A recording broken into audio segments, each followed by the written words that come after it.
Hello friends, this is Sagar Gupta and welcome back to Parcham. आज हम chapter 34 high court पे based MCQs को discuss करेंगे। सो विदाउट एनी डिले हम स्टार्ट करते हैं आज का सेशन। सबसे पहले हम प्रीवियस डे क्वेश्चन को देखते हैं। सो क्वेश्चन था, who is the final interpreter of the constitution of India with in the assembly, यानी कि विधानसभा के भीतर भारत के संविधान का अंतिम व्याख्याकार इंटरप्रेटर कौन है। Option A chief minister, option B speaker, option C law minister, option D home minister. So चार ऑप्शंस थे। इसका सही आंसर है ऑप्शन बी स्पीकर। इनफैक्ट जो स्पीकर होता है within the four walls of the assembly, he is the final interpreter of not just constitution but also of the ROPCOB of assembly. ROPCOB मतलब rules of procedure and conduct of business and of the legislative precedents within the assembly. So अब हम start करते हैं अपने आज के questions के साथ। एंड पहला क्वेश्चन है, the salaries and allowances of the judges of a high court are charged to the option A consolidated fund of India, option B consolidated fund of state, option C contingency fund of India, option D contingency fund of state. तो इसका सही answer है option B consolidated fund of state. And consolidated fund of state and India दोनों के बारे में कहां discuss किया गया है, आर्टिकल 266 में। एंड जहां तक बात है contingency fund of India and state की, इनकी बात की गई है आर्टिकल 267 में। And it's worth to note कि सैलरी एंड अलाउंसेस जो है हाई कोर्ट के जजेस के, वो चार्ज होंगे कॉन्सोलिडेटेड फंड ऑफ स्टेट से, बट उनका जो पेंशन होगा that would be charged from the consolidated fund of India. So that's a important thing which a student need to note down. Second question, which one of the following high court has territorial jurisdiction over Andaman and Nicobar Island? ये 2003 में पूछा जा चुका है। Andaman and Nicobar island के ऊपर किस high court का क्षेत्राधिकार होता है। Option A Andhra Pradesh, option B Calcutta, option C Chennai high court, option D Odisha high court. So इसका आंसर क्या है? इसका सही आंसर है option B Calcutta high court. Okay, ये चीज आपको पता होनी चाहिए। अब कौन सी यूनियन टेरिटरी किस हाई कोर्ट के अंदर में आती है, ये इस टेबल में दिया हुआ है। अंडमान एंड निकोबार आइलैंड अभी अभी डिस्कस किया, कलकत्ता हाई कोर्ट के अंदर। Dadra and Nagar Haveli and Daman and Diu जो है बॉम्बे हाई कोर्ट के अंदर। लक्षद्वीप जो है केरला हाई कोर्ट के अंदर। पुदुचेरी जो है मद्रास हाई कोर्ट के अंदर। दिल्ली जो है दिल्ली हाई कोर्ट के अंदर। इनफैक्ट दिल्ली एक ऐसी यूनियन टेरिटरी है जिसका खुद का हाई कोर्ट है। लद्दाख जम्मू एंड कश्मीर कोर्ट के अंदर। Jammu and Kashmir court. चंडीगढ़ जो है पंजाब एंड हरियाणा कोर्ट के अंदर। ठीक, सो 8 यूनियन टेरिटरीज हैं और ये अलग अलग कोर्ट के अंदर ये आते हैं, जिसके बारे में इस टेबल में डिटेल्ड वे में लिखा हुआ है। Third question, the jurisdiction and powers of a high court can be changed by, यानी कि जो उच्च न्यायालय है उसके अधिकार क्षेत्र और शक्तियों को कौन बदल सकता है। ऑप्शन ए पार्लियामेंट यानी संसद, option B state legislature, option C by both of them, option D by none of them. तो इसका सही आंसर है option C by both of them. But note करने वाली बात यह है कि हाई कोर्ट की जुरिस्डिक्शन एंड पावर्स को दोनों ही चेंज कर सकते हैं, बट दोनों के दोनों हाई कोर्ट की पावर्स को कम नहीं कर सकते। जितनी पावर्स कॉन्स्टिट्यूशन में लिखी है उतनी पावर्स तो हाई कोर्ट की हमेशा रहेगी, उसे कोई भी कम नहीं कर सकता। So one need to note down these things in their notes. Fourth question, choose the correct pair. एक साइड में हमारे पास है disputes related to election of MPs and MLA, certiorari civil matters. On the other side we have writ jurisdiction, appellate jurisdiction, original jurisdiction. So I am giving to you 10 seconds. Just have a look over question and decide करिए कि सही answer क्या है।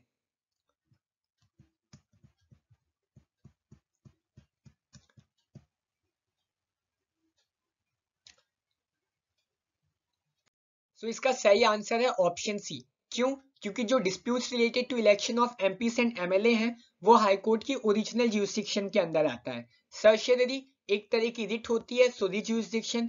Civil matters जो है high court की appellate jurisdiction के अंदर आते हैं।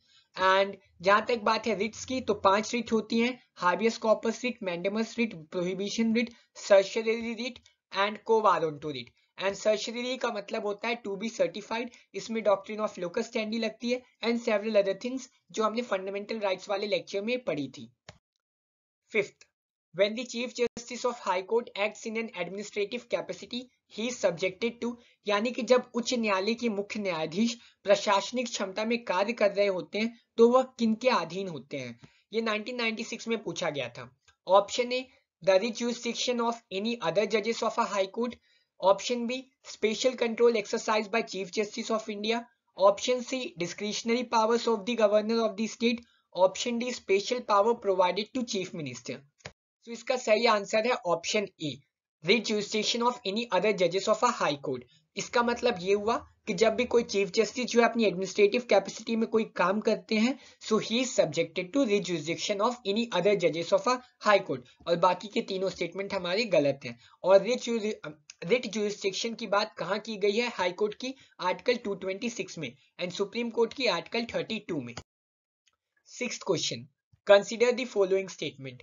पहला, the mode of removal of judge of a high court is same as that of a removal of a judge of a supreme court. Second, after retirement from the office, a permanent judge of a high court cannot plead or act in any court or before any authority in India. कौन सा statement सही है? Option A 1 only, option B 2 only, option C both 1 and 2, option D none of the above. तो इसका सही answer है option A 1 only. पहला statement हमारा बिल्कुल सही है, क्योंकि जिस तरीके से सुप्रीम कोर्ट के जज को रिमूव किया जा सकता है, उसी सेम तरीके से हाई कोर्ट के जज को रिमूव किया जाएगा। और दूसरा स्टेटमेंट हमारा गलत है, क्योंकि यहाँ लिखा है कि जब कोई जज रिटायर होता है तो वो किसी भी कोर्ट के सामने प्लीड नहीं कर सकता। ये स्टेटमेंट पूरी तरीके से गलत है, बिकॉज जो रिटायर्ड जज है वो केवल और केवल उस हाई कोर्ट में प्लीड नहीं कर सकता जिसमें उसने अपनी पोस्ट एज्यूम की थी। बाकी सभी हाई कोर्ट, बाकी सुप्रीम कोर्ट में वो एक्ट कर सकता है एज अ लॉयर। सो ये चीज आपको नोट करने की जरूरत है। एंड जहां तक बात है हाई कोर्ट्स के चीफ जस्टिस की, किस हाई कोर्ट के कौन चीफ जस्टिस है, सो इसके ऊपर रिचा मैम ने एक ट्रिक का एक वीडियो अपलोड किया है। उस वीडियो के थ्रू आप ये जान सकते हो कि किस हाई कोर्ट की कौन चीफ जस्टिस है, in a very easy and in a very tricky way. Seventh question, assertion क्या है? In India every state has a high court in its territory, यानी इंडिया में हर एक राज्य के टेरिटरी के अंदर एक हाई कोर्ट है। Reason, the constitution of India provides for a high court in each state. 2006 में पूछा गया था। Option A both A and R individually true and R is the correct explanation of A. इसका मतलब ए भी सही है, आर भी सही है, इंडिविजुअली दोनों सही है, बट आर जो है that is not the correct explanation of A. Option B both and A and R are individually true, but R is not the correct explanation of A. C, A is true but R is false. D, A is false but R is true. ठीक, सो इसका सही answer है option D, A is false but R is true. So assertion हमारा पूरी तरीके से wrong है, क्योंकि इंडिया में हर एक स्टेट में हाई कोर्ट नहीं है। ठीक है, सो करीब हाई कोर्ट्स कितने हैं? 25, और स्टेट्स कितने? 28 के करीब, है ना। तो ये चीज जो है हमारा पूरी तरीके से गलत हो जाएगा। रीजन बिल्कुल सही है, जो कॉन्स्टिट्यूशन है इंडिया का वो कहता है कि हर एक स्टेट में हाई कोर्ट होना चाहिए। भले ही हाई कोर्ट नहीं है हमारे हर एक स्टेट में, बट कॉन्स्टिट्यूशन तो ये कहता है अंडर आर्टिकल 214, 2006 में ये पूछा गया था। 8th, what is the minimum age prescribed by the constitution for becoming a judge of a high court? यानी कि किसी को उच्च न्यायालय का न्यायाधीश बनना है, जज बनना है, तो मिनिमम एज उस पार्टिकुलर इंडिविजुअल की क्या होनी चाहिए? Option A 30, option B 35, option C 50, option D none of the above. तो इसका सही आंसर है option D none of the above, क्योंकि कॉन्स्टिट्यूशन कोई एज ही प्रिस्क्राइब नहीं करता। मिनिमम एज कितनी होनी चाहिए ये प्रिस्क्राइब ही नहीं करता कॉन्स्टिट्यूशन। कॉन्स्टिट्यूशन ज्यादा से ज्यादा ये कहता है कि मैक्सिमम एज जो है 65 होनी चाहिए, इन अ वे कि 65 के बाद आप रिटायर हो जाओगे। एंड 65 जो है सुप्रीम कोर्ट के रिगार्ड्स में। एंड जहां तक बात है हाई कोर्ट की, तो यहाँ रिटायरमेंट एज होती है 62। 9th question, the power to increase the number of जजेस in the high court is vested in, यानी कि जो उच्च न्यायालय है हाई कोर्ट से, उसमें कितने जजेस होंगे, उनको बढ़ाना है कि घटाना है, ये पावर किसके पास है? प्रेसिडेंट के पास, पार्लियामेंट के पास, चीफ जस्टिस ऑफ इंडिया के पास, या लॉ कमीशन के पास? तो इसका सही आंसर है प्रेसिडेंट ऑफ इंडिया के पास। लेकिन जहां तक हाई कोर्ट, जहां तक सुप्रीम कोर्ट की बात है एंड सुप्रीम कोर्ट के जजेस को बढ़ाने की बात है, तो वो वाली पावर किसके पास है? पार्लियामेंट के पास। सो ये चीज आपको नोट करने की जरूरत है, और ये डिफरेंस है। एक बार मैं वापस रिपीट कर रहा हूं, अगर आपको सुप्रीम कोर्ट के जजेस को बढ़ाना है या घटाना है, तो पार्लियामेंट केवल वो चीज कर सकती है। लेकिन हाई कोर्ट में जजेस को बढ़ाना है तो वो चीज कौन करेगा? केवल और केवल प्रेसिडेंट। ठीक, और chief justice of India, law commission, ये तो कहीं से आएंगे ही नहीं। सो ये चीज आपको नोट करने की जरूरत है। 10th, consider the following statements. पहला स्टेटमेंट, जो सुप्रीम कोर्ट है और high court has a power to examine the constitutionality of legislative enactment and executive order. So किसी भी लेजिस्लेटिव इनैक्टमेंट की संवैधानिकता को सुप्रीम कोर्ट और हाई कोर्ट एग्जामिन कर सकते हैं, ये बोल रहा है पहला स्टेटमेंट। दूसरा कि जो हाई कोर्ट है वो एग्जामिन कर सकता है कॉन्स्टिट्यूशनैलिटी, लेकिन केवल और केवल ऐसे एग्जीक्यूटिव ऑर्डर्स की जो स्टेट गवर्नमेंट कर रहे हो, ना कि सेंट्रल गवर्नमेंट। यानी कि सेंट्रल गवर्नमेंट अगर कोई ऑर्डर देता है तो हाई कोर्ट उसकी कॉन्स्टिट्यूशनैलिटी को एग्जामिन नहीं कर सकता। अब इसमें से कौन से स्टेटमेंट्स करेक्ट है? Option A 1 only, option B 2 only, option C both 1 and 2, option D none of the above. तो इसका सही आंसर है ऑप्शन ए 1 ओनली। पहली बात तो बिल्कुल सही है, क्योंकि supreme court and high court दोनों कॉन्स्टिट्यूशनैलिटी को एग्जामिन कर सकते हैं, एंड इसी को तो हम जुडिशियल रिव्यू बोलते हैं। दूसरा स्टेटमेंट हमारा गलत है, क्योंकि हाई कोर्ट जो है वो एग्जामिन कर सकता है constitutionality of executive orders made by state government as well as central government, और इसी को तो बोलते हैं इंटीग्रेटेड जुडिशरी, है ना, यही तो होती है इंटीग्रेटेड जुडिशरी। सो दूसरा स्टेटमेंट गलत है हमारा, option A 1 only would be a right answer. 11th, choose the correct pair. On one side we have Goa, Nagaland, Puducherry. On the other side we have Madras High Court, Bombay High Court, Guwahati High Court. अब इसमें से कौन सा pair सही है वो आपको बताना है। सो ये चार ऑप्शंस हैं, आप इस पे से डिसाइड करो कि सही क्या है। तो इसका सही आंसर है ऑप्शन डी। ऑप्शन डी क्यों? क्योंकि गोवा जो है, गोवा किसके जुरिस्डिक्शन में आती है? बॉम्बे हाई कोर्ट के। नागालैंड आता है गुवाहाटी हाई कोर्ट के जुरिस्डिक्शन में, एंड पुडुचेरी आता है मद्रास हाई कोर्ट के जुरिस्डिक्शन में। एंड इस क्वेश्चन को आप इस तरीके से भी डील कर सकते हो, अगर आपको जियोग्राफिकल नॉलेज है कि गोवा के पास बॉम्बे है, नागालैंड के पास आसाम है, गुवाहाटी है, पुडुचेरी के पास मद्रास है, तो आप उससे भी इजिली गेस कर लोगे सही आंसर। एंड जहां तक बात है गुवाहाटी हाई कोर्ट की, तो गुवाहाटी हाई कोर्ट का जुरिस्डिक्शन 4 स्टेट्स तक है। वो 4 स्टेट हैं आसाम, नागालैंड, मिजोरम और अरुणाचल प्रदेश। बाकी जो नॉर्थ ईस्टर्न स्टेट्स हैं, be it Sikkim, be it Meghalaya, be it Manipur, they have their own high court, but ये 4 स्टेट का केवल एक कॉमन हाई कोर्ट है, वो है Guwahati high court. 12th question, consider the following statement, 2006 का क्वेश्चन है ये। पहला, a person who has hold office as a permanent जज of a high court can not plead or act in any court or before any authority in India except of the Supreme Court। यानी supreme court के अलावा जो retired जज होंगे high court के, वो कहीं और प्लीड नहीं कर सकते। Second, a person is not qualified for appointment as a judge of a high court in India unless he has for at least 5 years held a judicial office of the territory of India। Correct statement क्या है वो आपको बताना है।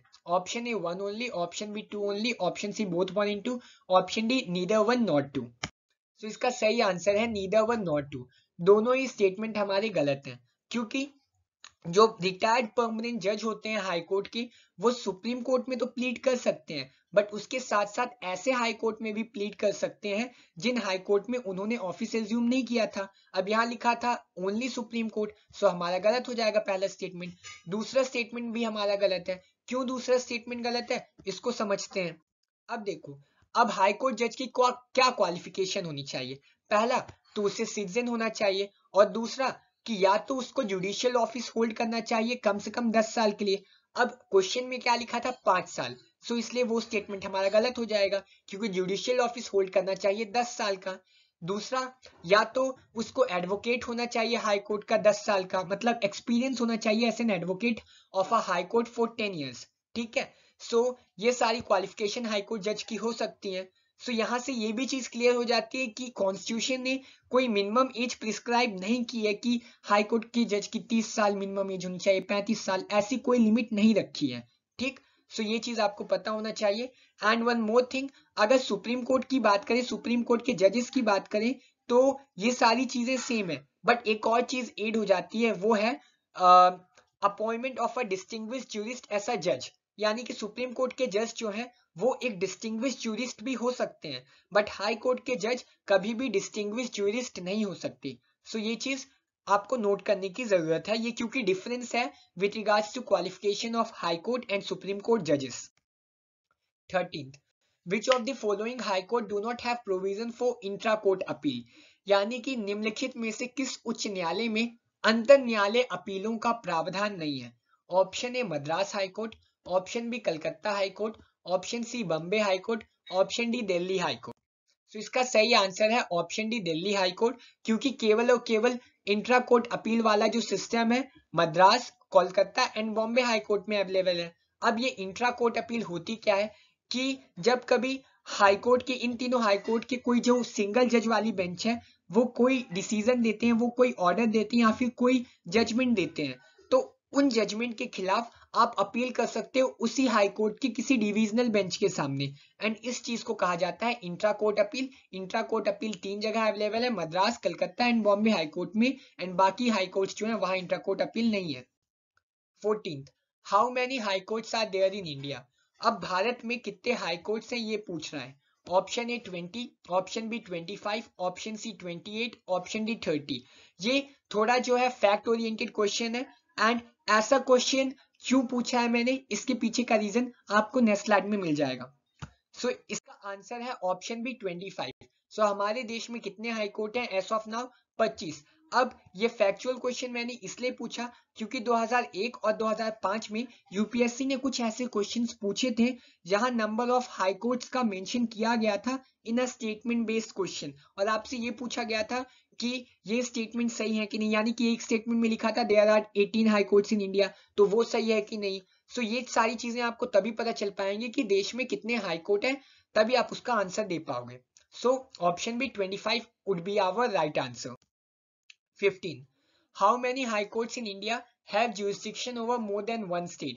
ये 2008 में पूछा गया क्वेश्चन है। क्वेश्चन बोल के आ रहा है कि भारत के कितने उच्च न्यायालय ऐसे हैं जिनका अधिकार, क्षेत्र अधिकार एक से अधिक राज्यों में है। इसका आंसर भी हमने इनडायरेक्ट वे में प्रीवियस स्लाइड्स में ले लिया है।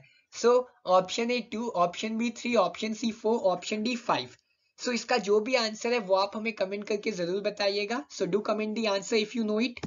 एंड इस तरीके से खत्म होती है हमारा आज का सेशन, एंड मिलते हैं नेक्स्ट क्लास में। नेक्स्ट क्लास में हम chapter 35 tribunals, chapter 36 subordinate code, chapter 37 special provision for some states पे बेस्ड एमसीक्यूज को डिस्कस करेंगे। एंड वन मोर थिंग, इन तीनों में से सबसे ज्यादा इंपॉर्टेंट जो चैप्टर है वो है चैप्टर 36 सबऑर्डिनेट कोड, क्योंकि बहुत सारे क्वेश्चंस पूछे गए हैं उससे। And as far as tribunals and special provisions for some states are concern, जहां तक मैंने देखा है यूपीएससी ने केवल एक क्वेश्चन इन टॉपिक से पूछा, and that too quite easy questions. So हमें ज्यादा फोकस करने की जरूरत कहाँ है? सबऑर्डिनेट कोड वाले में, क्योंकि यहाँ से कई सारे क्वेश्चंस पूछे गए हैं। सो मिलते हैं नेक्स्ट लेक्चर में, and till then bye bye, thank you.